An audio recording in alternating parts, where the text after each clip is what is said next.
Welcome everyone to MSI Cooldown. After the East dismantles the West in a clean 6-0 fashion here at the MSI semifinals. T1 even picking up the pace from yesterday to today with dominant game after dominant game. This third and final one just takes it to another level. Yeah, and I mean, I think the big thing was we were looking at this draft backstage and we were like, okay, this is actually like not a bad draft for G2, right? Like they have a lot of options. It's kind of what they want. There were some risky picks from T1.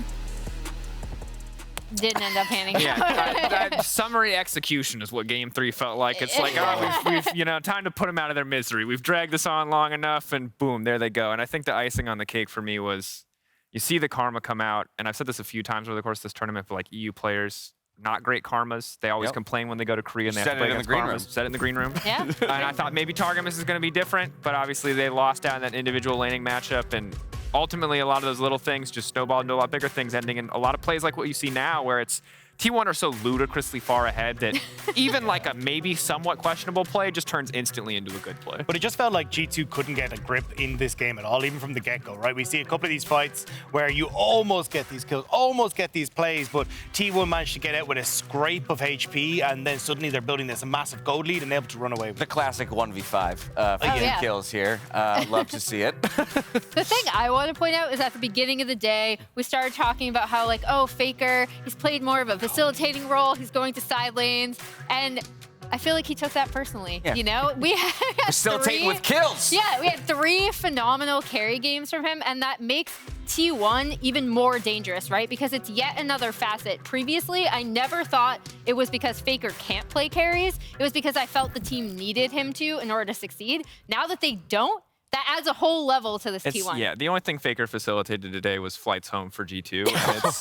And I have to, like, because I called it out, right? Like, I believed in G2, even if the odds were stacked against them. But, like, T1 were clearly by far the better team. And even if that was expected coming to today, the level of dominance that they showed was stunning, honestly. It was wild to watch how incredibly one-sided the vast majority of these games and drafts really were. Without a doubt. We're already singing his praises, but we're going to give one extra special shout-out to FLICKR for his juke early on in the game. Very much the solo queue play, as we called out, right? Like, this is the kind of thing that you do to look cool and just so that you can show the clip to your friends. The man pulls it out in a semi-final international stage against Cap. So I wanted to take an opportunity to actually watch it from Caps' perspective so that everybody can kind of understand, you know, what he had to deal with in the moment before we refresh our memories on what it looked like from the spectator's point of view. Yeah, FLICKR here breaking hearts and breaking ankles, like absolutely destroys Caps in this.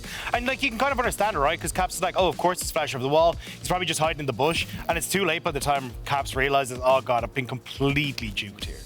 It was, oh man, it hurt. It hurt, because like a flashback, so I was lucky enough to cast the T1 series at Worlds that they were able to win in, and it was, I remember the call, I parroted the Doa call, FLICKR, what was that, in the context where FLICKR absolutely threw a game away, and I was like, oh, I'm so cool and I'm so clever, and now I feel like I'm getting payback, and G2's getting payback for all those series and all those moments, because this looks even more dominant in a lot of these games than G2 was in 2019. And I think that's like the sweetest revenge for T1 and T1's fans, is that they have so clearly, so decisively eliminated G2 from the tournament. And honestly, I wouldn't want it any other way, as FLICKR makes it back to another international final. As Azale had said on the cast, last time was 2017 in an international final. Plenty of semifinals appearance, and obviously the guy has been consistent to a degree on the international stage in solidifying his kind of legacy as the GOAT of League of Legends. But to be one of the main determining factors across all 3 games in qualifying to that best of 5 tomorrow against RNG, again, you wouldn't want it any other way.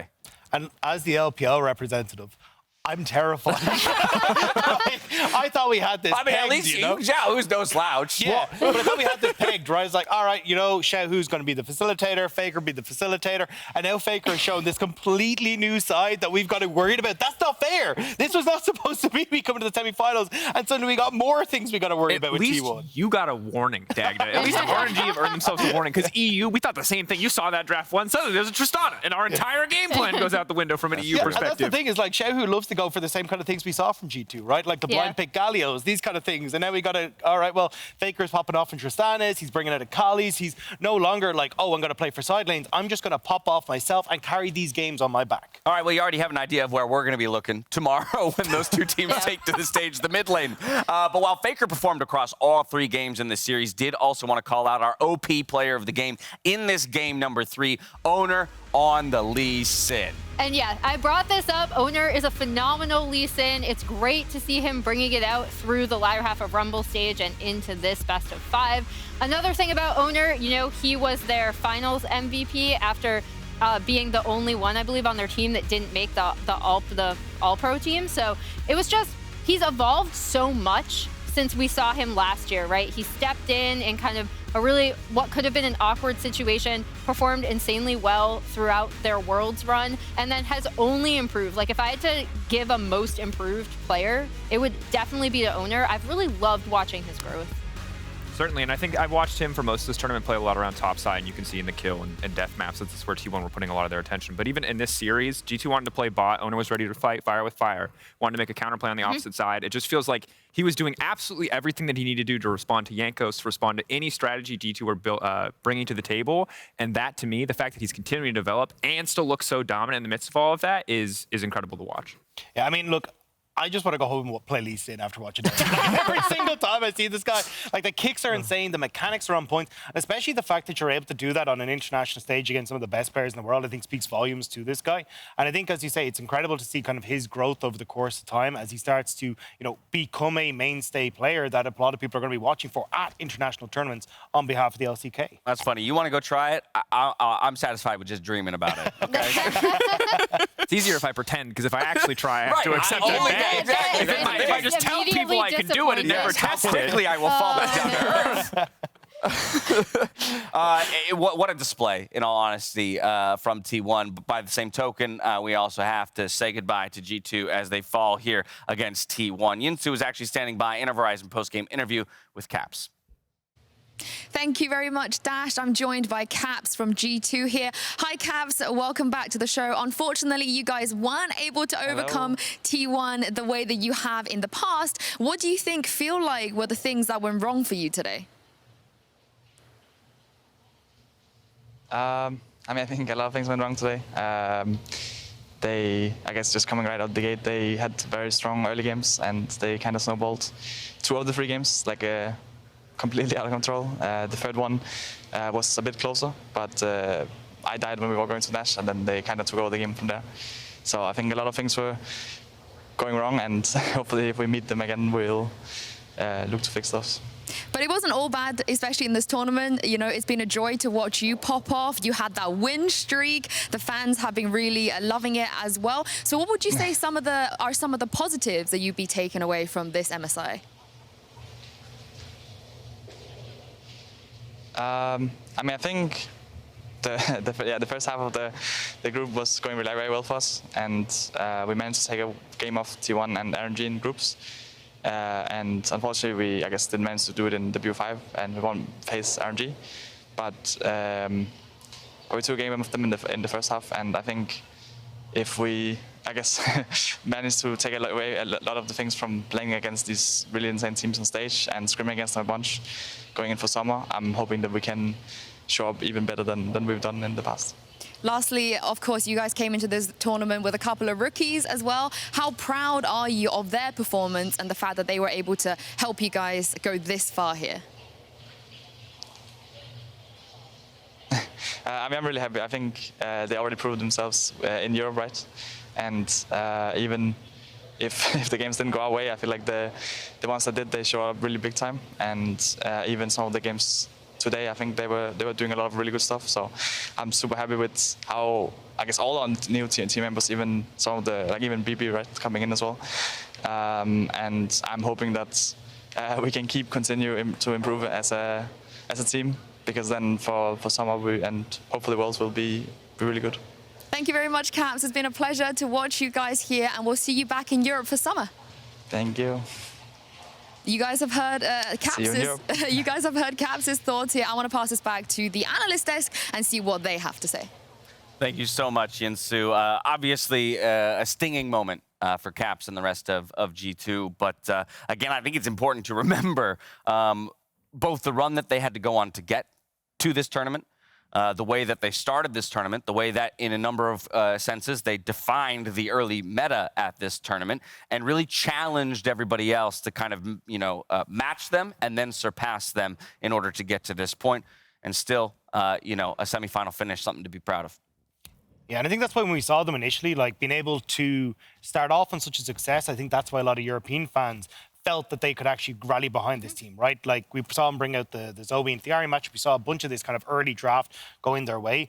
And I think it was hard to deny at that stage that they were the best team at MSI. I think that's the most heartbreaking thing, is seeing that they weren't able to continue that streak forward, especially when you look at the caliber of players and the ability for Jankos and Caps to kind of find that and define that success in the early game for G2, to have been unable to at least scratch the surface of that here just feels like we haven't really got to see what G2 were possible of creating. And again, big shout out to Caps for taking the time and giving us a losers interview. He can refuse, G2 can just refuse, and we're always, of course, going to respect that because it is such a crushing position to be put in. But he came out there and he said what he had to say, and he talked about the tournament as best he could. And I think the fact that he has been such a rock for this team and pretty much every roster he's been on since joining the league with Fnatic is just incredible to watch him through the years remain in that position. And a rock for the Western League audience. Again, I know a player of his caliber and very much just of knowing Caps individually that he's not going to be satisfied in any tournament unless he's the one hoisting the trophy. But this man has never missed a knockout stage, a bracket stage at any international tournament that he has attended. He continues that streak. That's a difficult thing to put up for any player. Let alone somebody who's probably still in the early parts of his career. And it's good that you say attended because he qualified for international competition with the TCL and just wasn't able to attend because he was too young. This man has made for an international stage from what feels like the first day of his career. And it's, again, the thing that impresses me the most about this jungle mid duo especially is how consistently they get back to the top. They're not always number one. 2021 was a good year. Jankos wasn't always the best jungler. You had years where Trick was better, et cetera, et cetera. But the fact that they're always coming back to the top, that they're always competitive at an international level is what makes them such easy players to be excited about, to really rally behind and be a fan of. Now, for those of you who are at home hoping to get a word from the victorious team in T1, have no fear.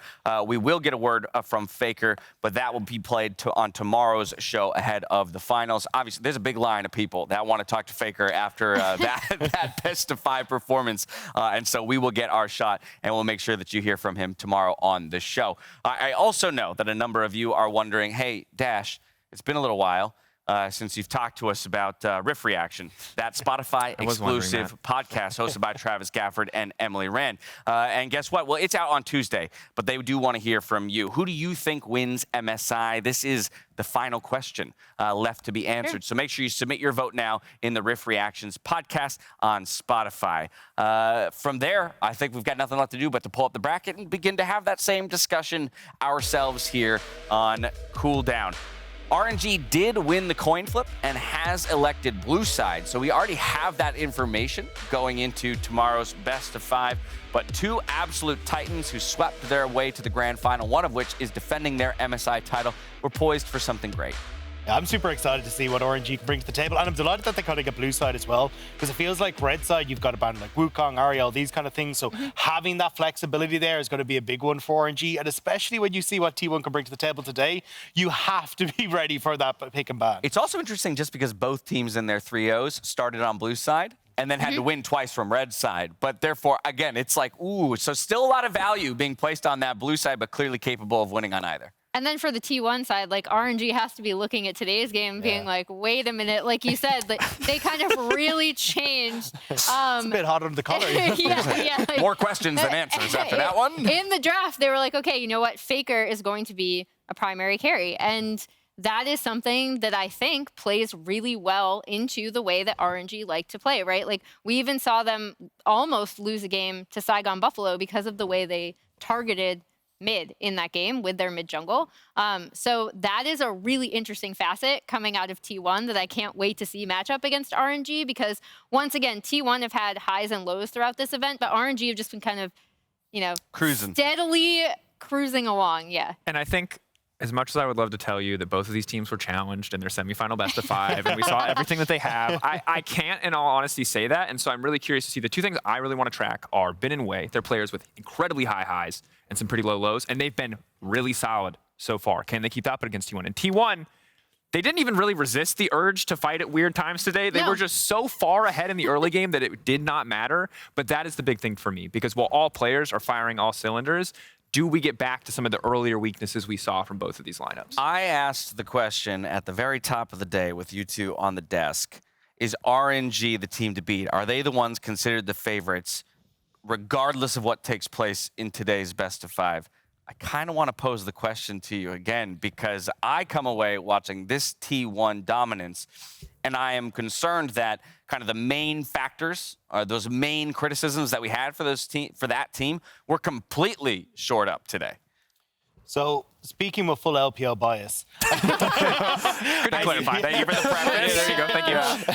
I still think that RNG are probably the team to beat. I think T1, a lot of the issues that I kind of saw today was unfortunately just, Kerry and Gumayushi having full control of the bot lane, which I think is a much harder thing to do against Gala and Ming, and also just the champions that they're able to bring to the table is going to make that a much more difficult task. So I don't think you're going to be able to get as much as an early lead as T1 in that game, and that's where I think it starts to get a little bit spicy, and that's where I think RNG can bring it back in the mid game. Also, from my perspective, whenever a team wins in such a dominant fashion, especially a team like T1 who are super dominant in the early game, it's just easier to rally behind them. RNG aren't the kings of the early game domestically, and they're better than most of the teams at this tournament. They probably won't be better than T1 in the early game, but if they win, it's not going to be like snowball 10K gold lead at 15 minutes. It's going to be slower, it's going to be more controlled, it's going to be more about the macro game. It's just not as flashy of a brand of League of Legends as what T1 play. So I think that you kind of have to take that into account when you think about both these teams. T1 are probably going to get leads in most of the games that we see early game.